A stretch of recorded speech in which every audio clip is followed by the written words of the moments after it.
Secretos de guerra. Las armas secretas del Tercer Reich. Narrada por Gabriel Pingarrón.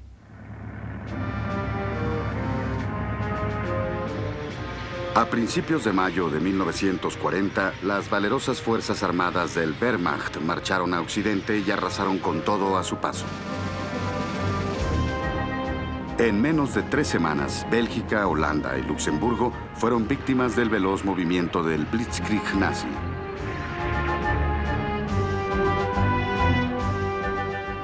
Francia, humillada, fue forzada a rendirse solo 6 semanas después del inicio de la ofensiva alemana.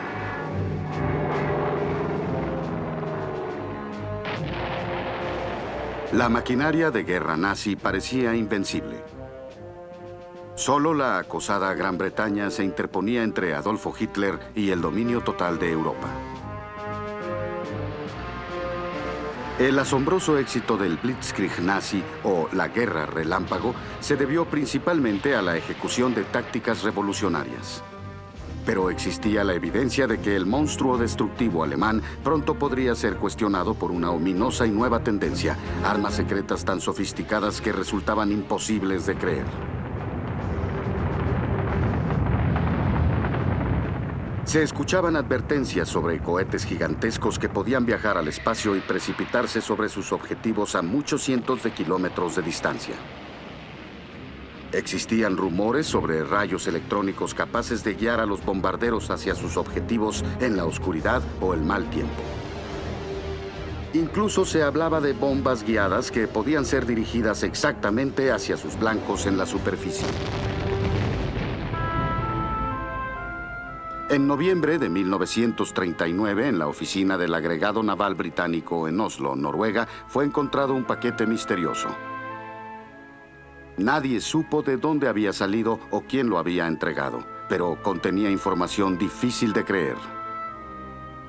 El paquete fue conocido más tarde como el Informe Oslo, Nigel West. El Informe Oslo fue un obsequio. Se trataba de un documento anónimo con la intención de divulgar información sobre los últimos avances tecnológicos en Alemania. Estos eran descubrimientos científicos con grandes aplicaciones militares. Estos iban desde armas dirigidas directamente hasta espoletas de proximidad. El Informe Oslo fue entregado al MI6, el servicio secreto británico en Londres. Su contenido fue considerado tan increíble que al principio la mayor parte de la comunidad científica pensó que había sido elaborado para confundir e intimidar a la ya sitiada Inglaterra.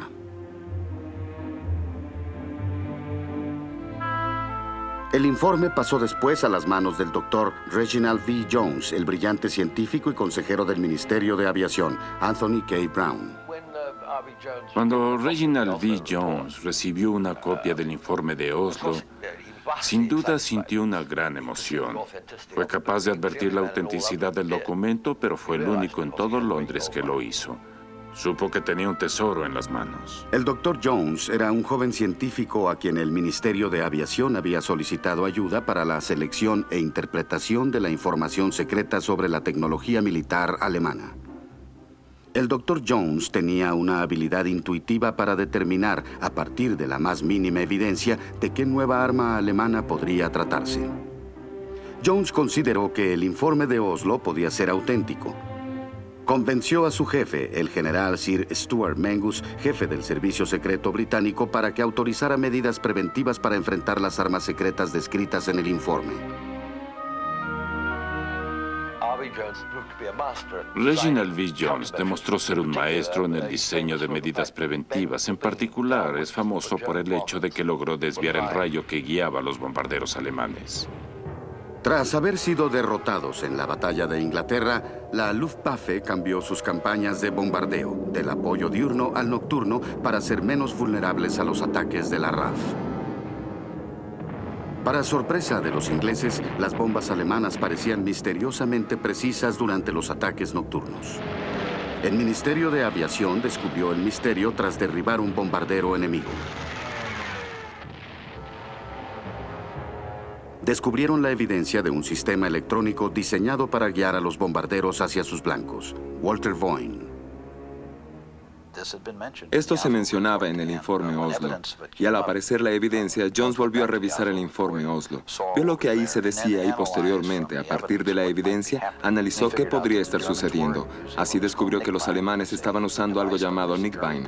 Era un mecanismo mediante el cual el piloto alemán seguía un rayo que se interceptaba en algún punto con un segundo rayo. Al llegar a este punto, el piloto soltaba la bomba. Resultaba bastante exacto. El Dr. Jones ideó un ingenioso sistema para detectar la frecuencia del rayo usado para guiar a los bombarderos. Una vez determinada, otra señal era superimpuesta sobre el rayo de la Luftwaffe. La señal inglesa era más poderosa que el rayo alemán, además de ser indetectable. La nueva señal alejaba de sus blancos a los bombarderos. Esto traía como consecuencia que la Luftwaffe a menudo soltara sus bombas sobre campo abierto y lagos. Reginald V. Jones estaba ayudando a Inglaterra a librar lo que Winston Churchill llamó la Guerra del Mago, un nuevo tipo de combate donde la ciencia avanzada y la tecnología eran las armas a elegir. Claro que esta batalla habría sido mucho más difícil sin la ayuda del misterioso Informe Oslo.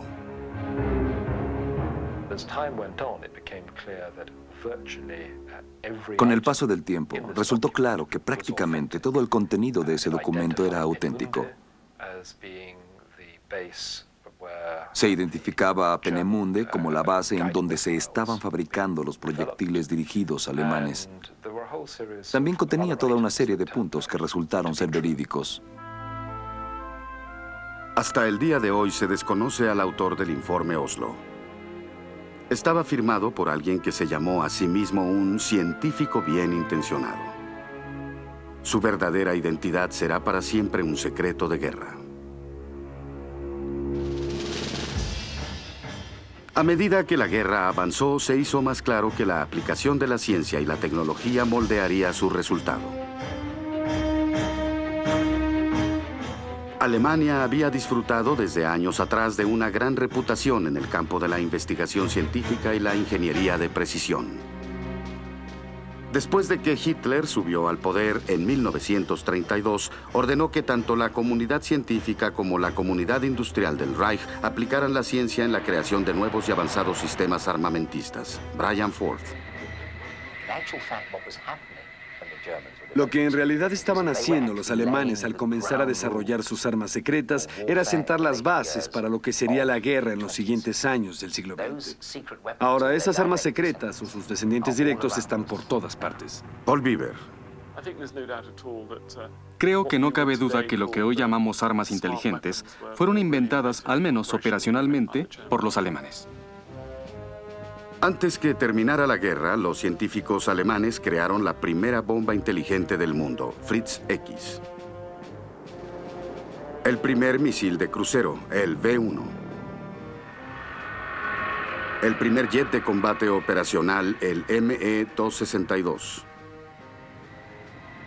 El primer proyectil dirigido, el Kramer X-4.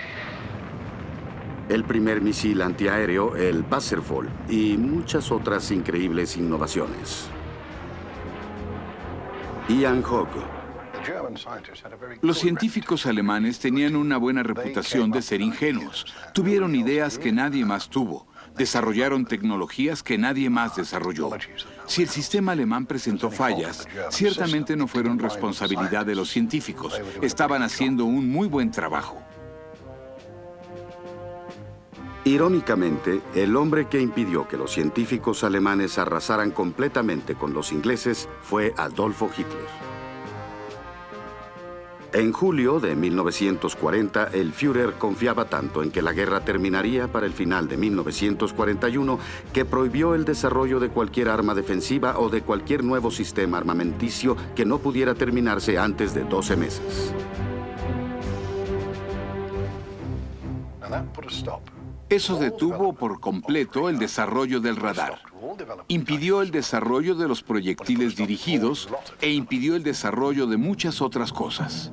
El desarrollo de las armas alemanas también fue obstaculizado por la ausencia de una organización central capaz de supervisar los diferentes proyectos.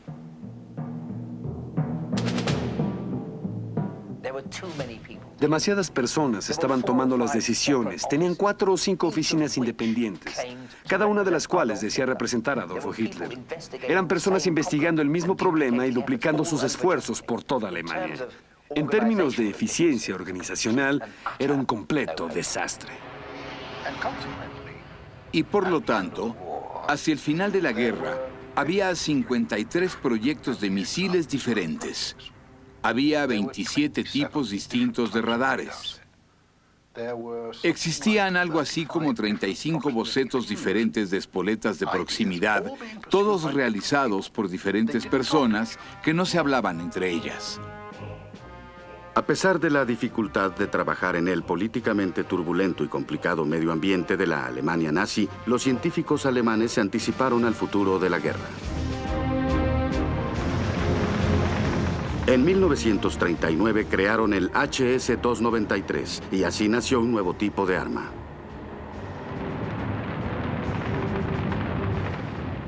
Lo llamaron proyectil dirigido. Aún antes del inicio de la Segunda Guerra Mundial, Alemania comenzó a desarrollar armas para aumentar la efectividad de sus aeronaves durante los ataques a los acorazados de guerra.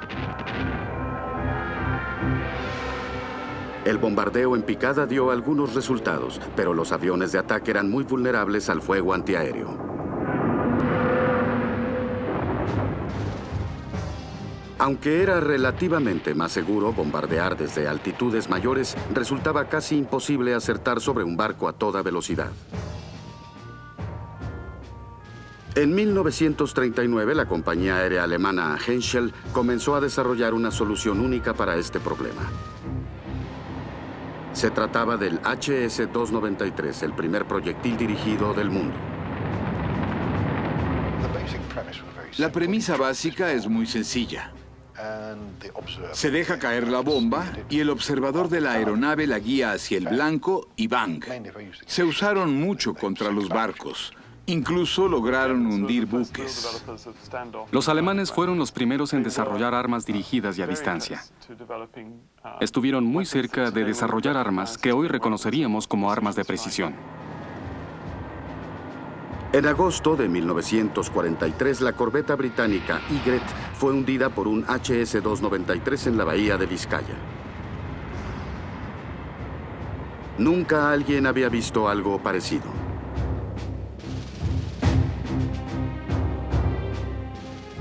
A diferencia del HS-293 activado por un cohete, el Fritz X era un bombardero de caída libre antiflota con una ojiva de combate blindada.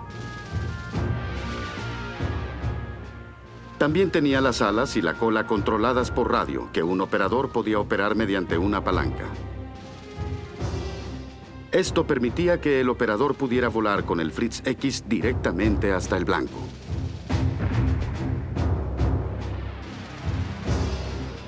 Fue el padrino de las bombas inteligentes, usadas con tanto éxito casi 50 años después en la operación Tormenta del Desierto.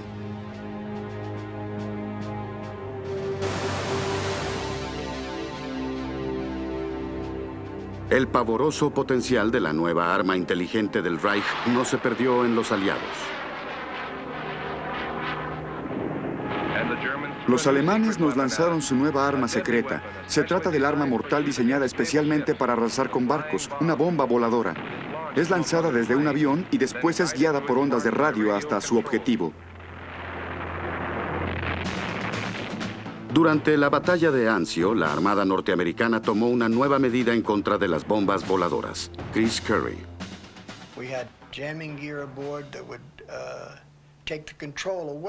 Teníamos mecanismos de obstrucción que sacaban de control a los aviones que dejaban caer las bombas.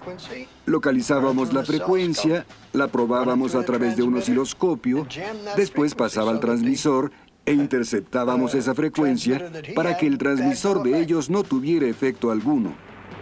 Las medidas electrónicas salvaron muchos barcos durante los aterrizajes en Anzio y Salerno. Combatimos 40 bombas planeadoras que hubieran significado 40 barcos hundidos de haber llegado donde debían.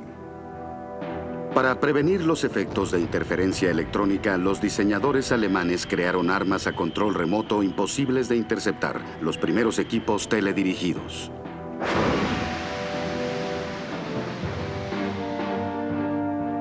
El misil teledirigido Kramer X-4 preparó el camino para el desarrollo de armas antitanque, con el mismo mecanismo de lanzamiento y dirección óptica de los actuales misiles TOW.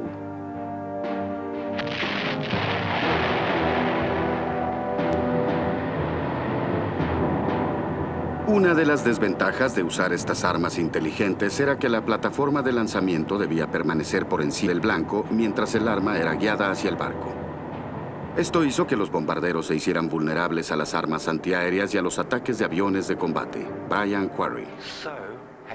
Entonces a Henschel se le ocurrió instalar una cámara de televisión en la nariz de un 239 y funcionó. Pero para ese tiempo ya era marzo de 1945. La guerra había terminado, así que en 1945 los alemanes ya tenían una bomba inteligente guiada por televisión, pero fue demasiado tarde. No todas las armas secretas alemanas fueron un éxito. Uno de los conceptos que pudo haber sido mejor en el papel que en la práctica fue el Pedro Pablo. Esta arma de principios de los 40 se parecía mucho a las bombas utilizadas por el famoso escuadrón rompepresas C-17 de la RAF.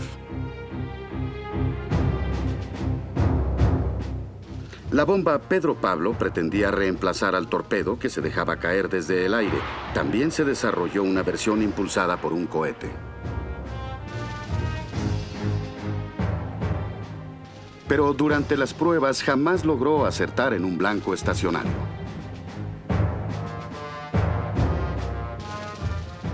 La compañía Henschel ideó una forma más efectiva para atacar un barco, adaptando su misil dirigido HS-293 para la nueva tarea.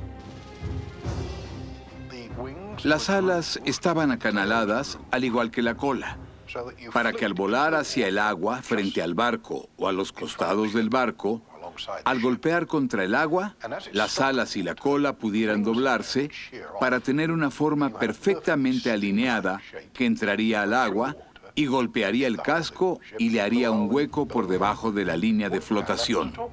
Lo que había ahí era un torpedo, tan simple como eso, un torpedo volador. Se le hicieron más adaptaciones al HS-293, colocándole cohetes, y fue probado como misil antiaéreo. Se le llamó Schmetterling o mariposa y fue uno de los primeros misiles tierra-aire.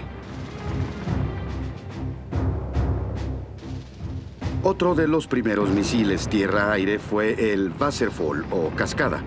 Presentaba una inclinación en las alas y estaba controlado por radio. El concepto era volar el cohete y hacerlo detonar hasta encontrar formaciones masivas de bombarderos. Aunque estas armas prometían mucho, era poco probable que fueran capaces de detener los bombardeos diarios al Reich que los harían ganar la guerra.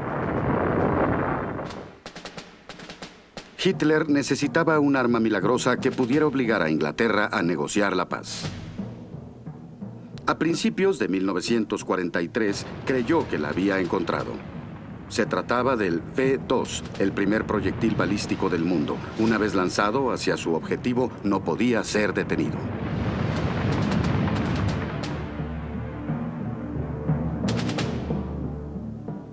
Mientras el ejército desarrollaba el V-2 a principios de los 40, la Luftwaffe comenzó a trabajar en una bomba voladora con un sistema de propulsión a chorro y sin piloto a bordo.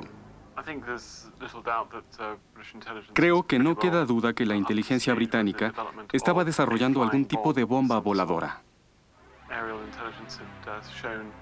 La inteligencia aérea mostró un extraño tipo de rampa o mecanismo de lanzamiento en la costa del norte de Alemania, casi en el área de Peenemünde. En los primeros meses de 1944, un vuelo de reconocimiento detectó más plataformas de lanzamiento asemejando rampas de esquí a lo largo del Canal de la Mancha en Francia.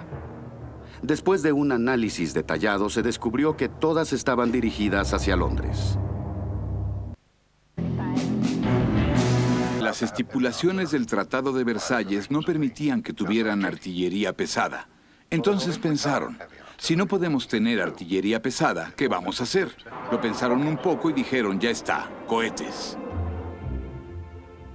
Las películas de ciencia ficción y los libros encendieron la imaginación de muchos jóvenes alemanes durante los años 20. Durante su adolescencia, Werner von Braun soñaba con construir un cohete que pudiera llegar a la Luna. A los 23 años, recibió su doctorado en ciencias y fue considerado uno de los líderes de los expertos en cohetes de Alemania. Von Braun fue un diseñador de cohetes absolutamente impresionante. Tenía un don absoluto para entender cómo producir grandes cohetes. Y esa fue su fuerza impulsora.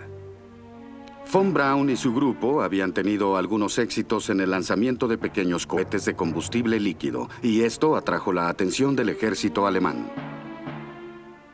En 1933, el ejército le dio a von Braun y a su equipo a escoger: o continuaban sus pruebas bajo control militar o tendrían que suspender sus experimentos. Von Braun decidió lo primero para continuar su trabajo para el Tercer Reich. A los 25 años fue puesto a cargo del programa de investigación de cohetes más avanzado del mundo. Hitler le dio la oportunidad de desarrollar en Peenemünde lo que fue un cohete muy primitivo. A él no le interesaban los cohetes militares. Le interesaba la técnica de los cohetes. Para Werner von Braun, este fue el comienzo. Fue el primer paso de la humanidad hacia el espacio. Von Braun y su equipo establecieron su programa de investigación en una remota franja de tierra llamada Peenemünde, en la costa báltica de Alemania. Esta ubicación aseguraba que su trabajo se mantendría en secreto y proporcionaba una zona de llegada segura para sus cohetes.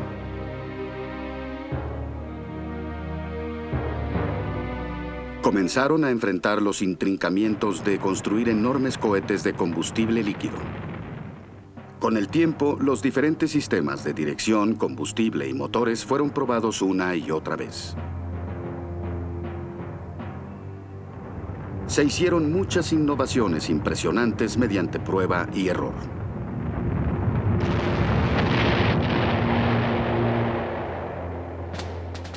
Finalmente, von Braun creó una obra de arte, el primer proyectil balístico del mundo. El cohete de von Braun, que originalmente había sido designado como A4, fue rebautizado por Hitler como el Vergeltungswaffe, o arma de venganza. Sería conocido para siempre como el B-2. El B-2 se basó en una de las mejores formas balísticas que se conocen, la bala de 7.92 milímetros del ejército alemán. Al colocarle alas y aumentar su tamaño cientos de veces, lograron la forma balística perfecta para el cohete. El B-2 medía 14 metros de altura y pesaba más de 59 toneladas, incluyendo una ojiva de 1 tonelada. Después de casi 10 años de trabajo, el 3 de octubre de 1942, el B-2 se convirtió en el primer objeto creado por el hombre en romper la barrera del sonido y abandonar la atmósfera terrestre. La era de los proyectiles balísticos había llegado. Era un avance tecnológico impresionante. Todos los misiles del mundo tienen su antecedente en el B-2. Pero en 1943, el cohete resultó más temido que admirado. B de científicos de países ocupados, daneses y luxemburgueses, por ejemplo, que estaban en contacto con el hecho de que todo esto se estaba desarrollando en Peenemünde. A instancias del Dr. Reginald V. Jones, se inició sobre la zona un reconocimiento aéreo de alto nivel. Y fue en Peenemünde. Tenían registrada solo una parte, y a partir de eso pudieron deducir bastante bien su forma y tamaño. Lo que hicieron fue iniciar un bombardeo masivo en Peenemünde el 17 de agosto de 1943, y durante este extrajeron mucho del área y asesinaron a muchos científicos. Fue un bombardeo muy efectivo. La mayoría de los bombardeos no lo son, pero este lo fue. El ataque a Peenemünde tomó a los nazis por sorpresa. Hitler ordenó que la siguiente producción de armamento V2 se hiciera bajo tierra. Fue entonces cuando Heinrich Himmler, jefe del servicio secreto, convenció al Führer de pasar el control de la producción de V2 de manos del ejército a las de la SS.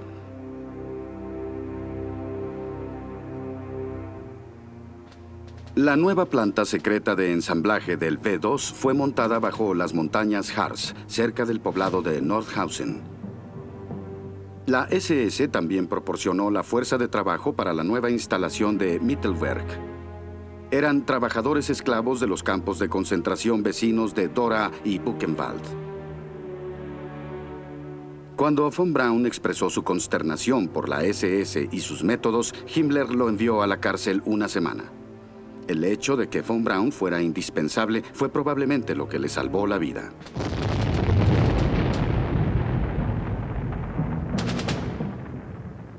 Aunque el cohete de von Braun había estado desarrollándose mucho tiempo antes que la bomba voladora de propulsor a chorro, la nueva arma secreta de la Luftwaffe estuvo lista primero.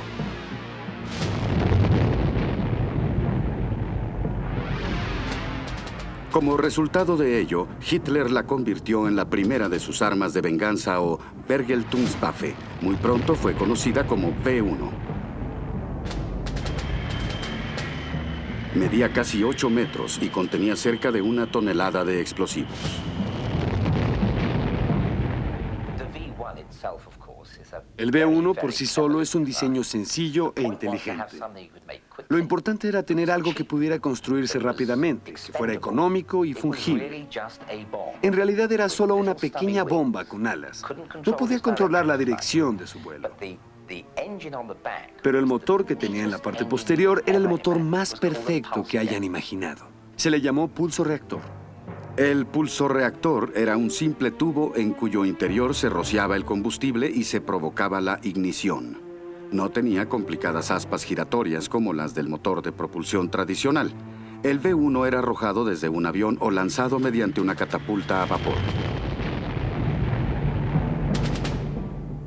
Una vez en el aire, las rendijas que estaban al frente del tubo permitían que el aire pasara a través de ellas.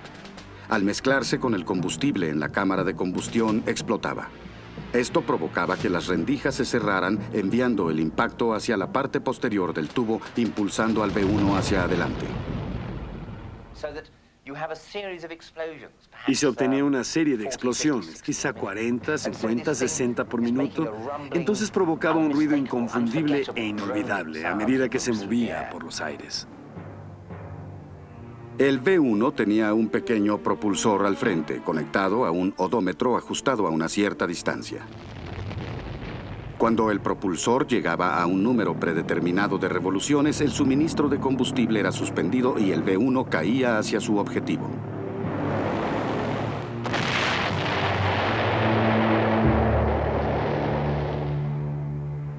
El V1 no era un arma sofisticada ni de precisión, pero esto no era necesario ya que era efectiva.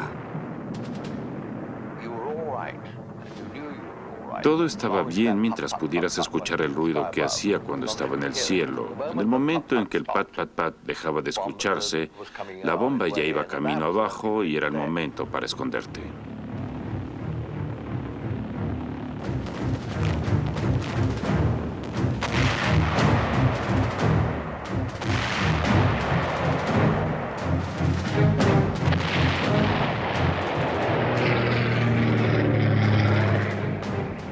El V1 podía ser neutralizado por fuego antiaéreo o mediante interceptores. Aún así, los V1 lograron mantener a Londres en el terror.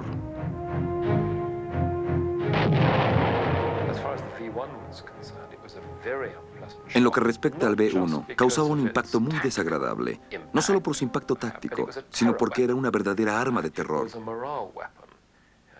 Era un arma moral, cuya intención era socavar a una población, y por supuesto, indiscriminadamente. A pesar de la efectividad del B-1 como arma de terror, hasta Hitler se dio cuenta de que no ganaría la guerra.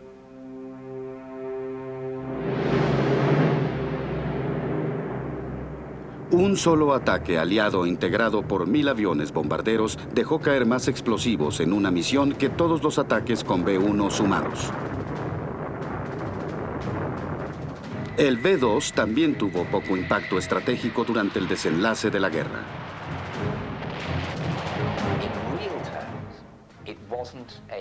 En términos reales, no fue un asesino exitoso, gracias a Dios. Con frecuencia se ha dicho que murió más gente durante su construcción que a causa de sus efectos. De los 60.000 esclavos que trabajaron en la fábrica de armas V en Mittelberg, más de 20.000 murieron por hambre y abusos cometidos por los salvajes miembros del servicio secreto.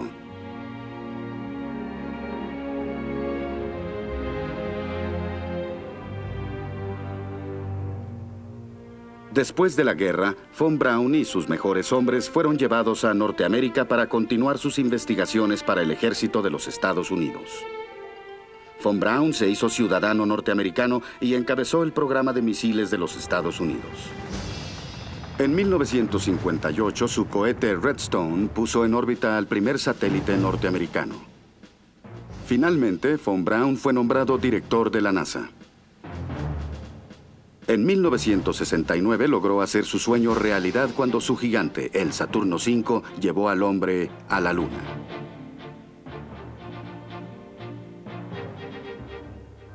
Otros programas de armas experimentales alemanas estaban aún muy lejos de alcanzar a los cohetes de von Braun.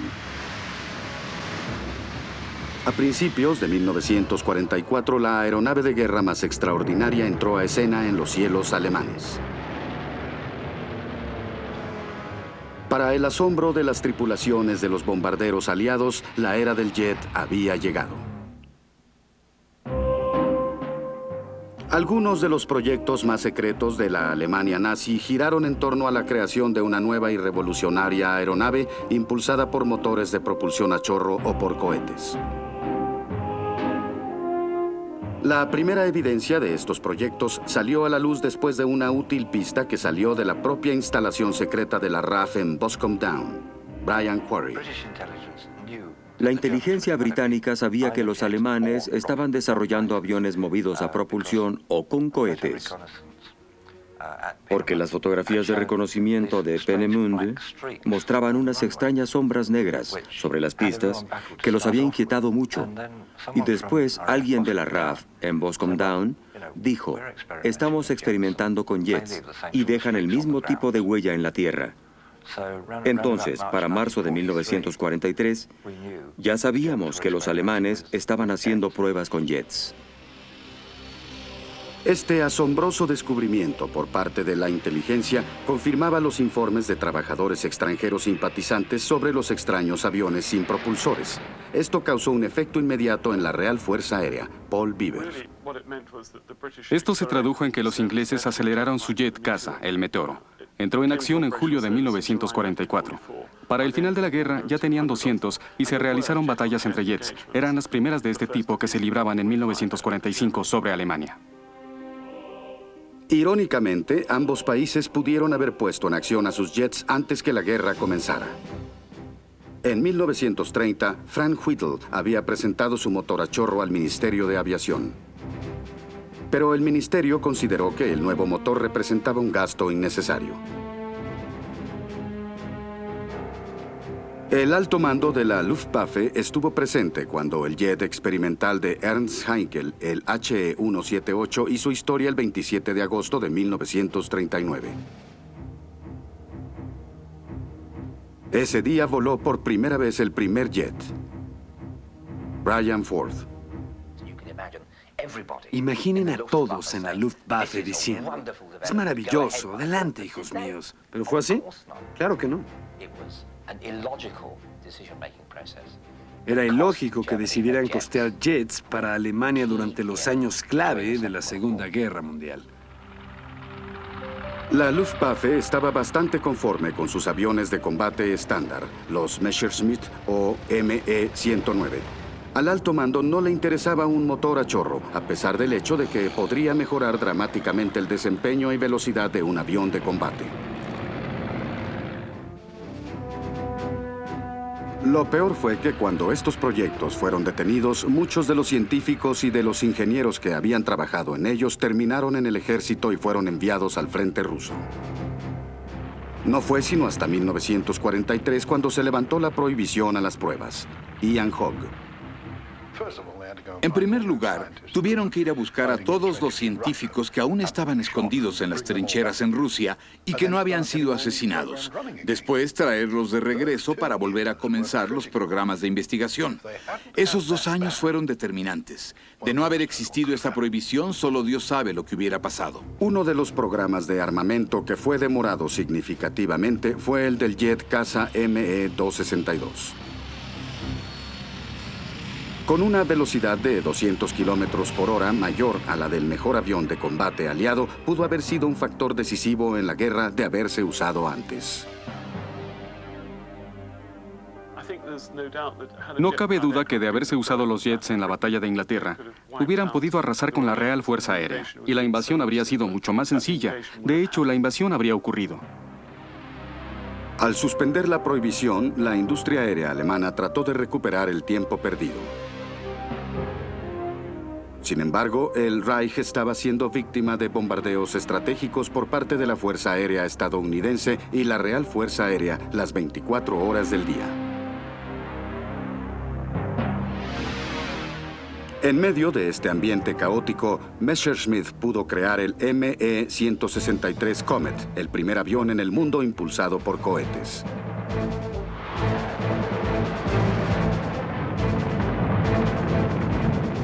Su velocidad, superior a los 960 kilómetros por hora, impresionó a los pilotos del B-17 cuando lo vieron por primera vez.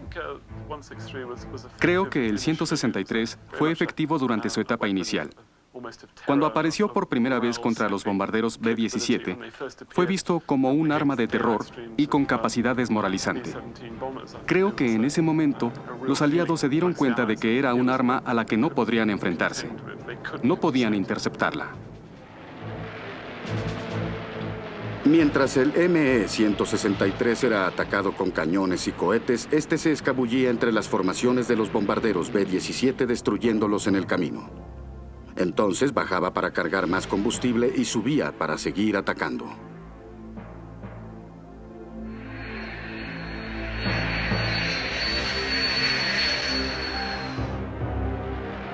En realidad el Comet no era práctico. Era muy vulnerable al fuego de los aliados cuando bajaba rumbo a su base.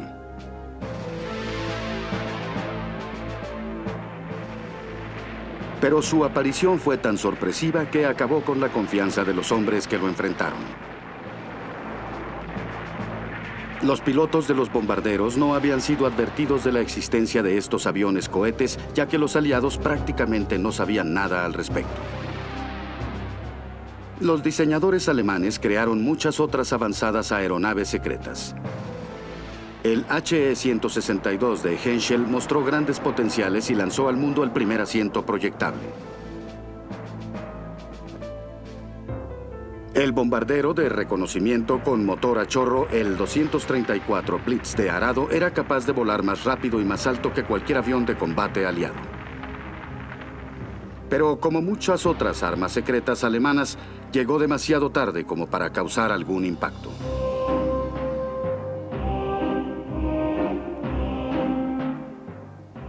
Al igual que la Luftwaffe y el ejército, la Armada alemana también creó su dotación de armas secretas. En 1943 le presentaron al Führer un plan para atacar a los Estados Unidos con proyectiles B-2 lanzados desde submarinos. A Hitler le fascinó el plan. Su primer blanco sería la ciudad de Nueva York.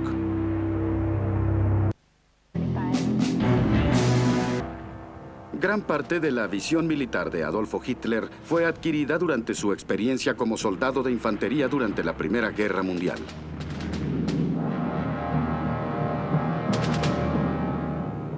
Su renuencia a construir armas defensivas surgió de su idea de que la mejor defensa es una buena ofensa. Adoraba el poder de la artillería. Por eso aprobó la construcción de la pieza de artillería más grande del mundo, la supersecreta HDP, o bomba de alta presión, Walter Boeing. Querían construir un cañón con un barril de 136 metros de longitud, con muchos tubos conectados por donde eran disparadas cargas adicionales para mantener el movimiento del proyectil que apuntaba hacia Londres. La idea era construir toda una batería de estas cosas para hacer un bombardeo. Este era el pensamiento en 1918, bombardear al enemigo hasta hacerlo rendir. Hitler estaba tan emocionado con el proyecto que le concedió los más grandes honores. Lo llamó Vergeltungswaffe 3 o Arma de Venganza 3. También fue conocido como el Cañón de Londres o el V3. Sin embargo, algunos otros miembros del Reich lo llamaron ridículo. Este sistema requería que un proyectil fuera disparado a través de un barril de 136 metros de longitud. Sería necesario disparar cargas adicionales a medida que el proyectil fuera pasando para lograr aumentar su velocidad. Esto sí lograba aumentar la velocidad, pero también se originaban ondas de alta presión cuando una carga era disparada desde una cámara lateral que se encontraba con la carga de la cámara anterior, y esto iba formando lo que se llama una alta presión esporádica, que hacía que el cañón explotara. Aunque nunca fue probado, la construcción del V3 se inició en un complejo subterráneo en Mimoyex, Francia, al otro lado del Canal de la Mancha.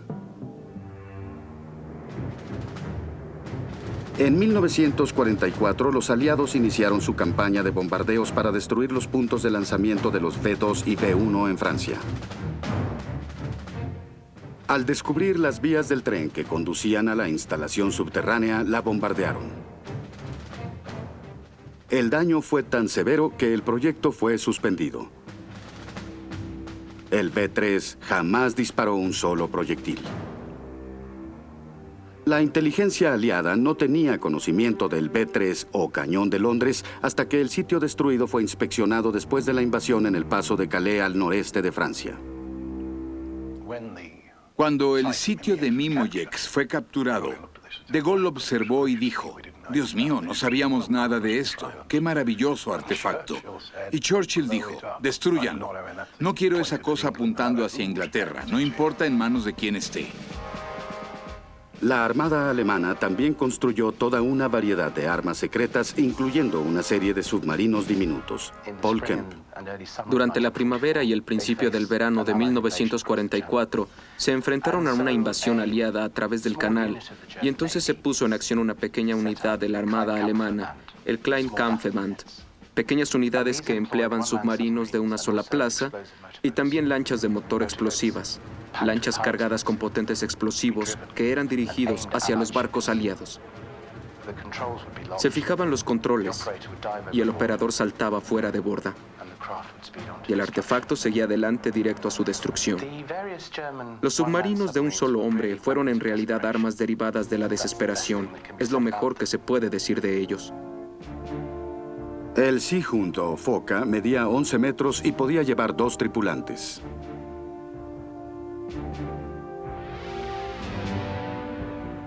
Estaba cargado con 2 torpedos o minas que podían ser disparados contra el casco de un barco enemigo. El Beaver o Castor medía 8 metros de longitud y podía llevar un solo pasajero. Su armamento consistía de 2 torpedos. Otra arma secreta, el Níger, era aún más sencillo en diseño que el submarino diminuto. Y básicamente consistía de 2 torpedos, uno suspendido debajo del otro. El operador se sentaba en un pequeño compartimiento del torpedo superior. Avanzaba muy lentamente y subía a la superficie en busca de un barco aliado. Entonces disparaba el segundo torpedo para que cumpliera con su trabajo.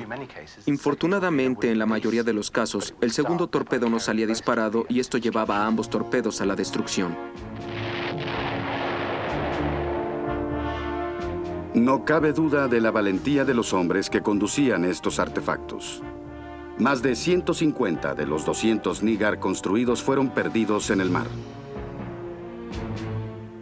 Aunque estas embarcaciones y los otros submarinos diminutos solo lograron hundir un puñado de barcos, su mayor valor radicó en la interrupción de operaciones aliadas.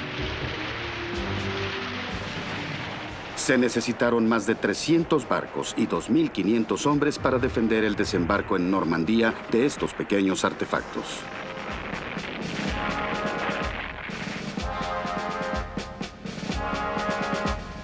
La Armada alemana también tenía grandes planes, incluyendo el llamado Lafarens Project.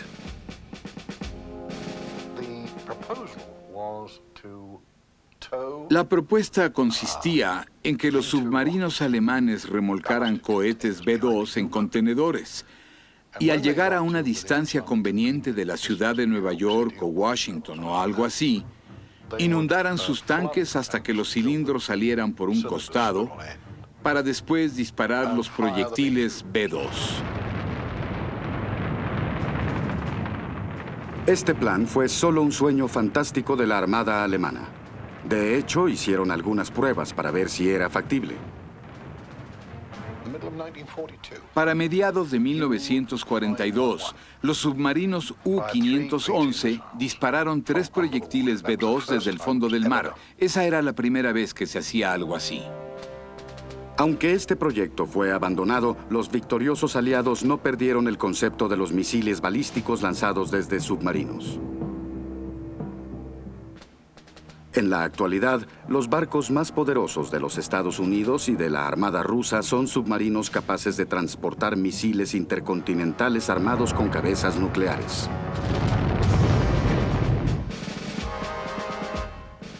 El Tercer Reich también intentó desarrollar la más terrible de todas las armas secretas: la bomba atómica. No pudieron seguir aplicando sus recursos a los programas existentes. Tuvieron que abandonar estos programas experimentales y, particularmente, a medida que el territorio del eje comenzó a encogerse, realmente no contaron con el combustible, los materiales o la habilidad para poner en marcha estos sistemas. Todo el programa de armamento secreto alemán puede resumirse así: demasiado tarde. No necesariamente muy pobre, sino muy tarde. La prohibición de Hitler sobre el desarrollo de armas secretas puso a Alemania 2 años atrás en todos los campos y después no pudieron ponerse al corriente. No estoy diciendo que pudimos no ganar la guerra, sino que hubiéramos tenido muchas más dificultades para lograrlo, porque en 1944 nos hubiéramos tenido que enfrentar a un armamento tan formidable que hubiéramos tenido que idear formas más brillantes para contrarrestarlo. Los científicos de la Alemania nazi no pudieron ganar la guerra para Adolfo Hitler, pero modificaron al mundo en una forma que pocos imaginaron.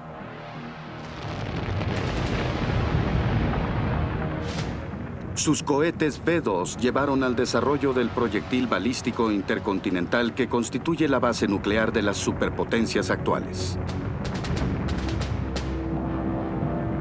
Irónicamente, estas armas son tan increíblemente destructivas que han hecho que otra guerra mundial resulte inconcebible. Este es también el legado de los hombres que construyeron las armas secretas del Tercer Reich.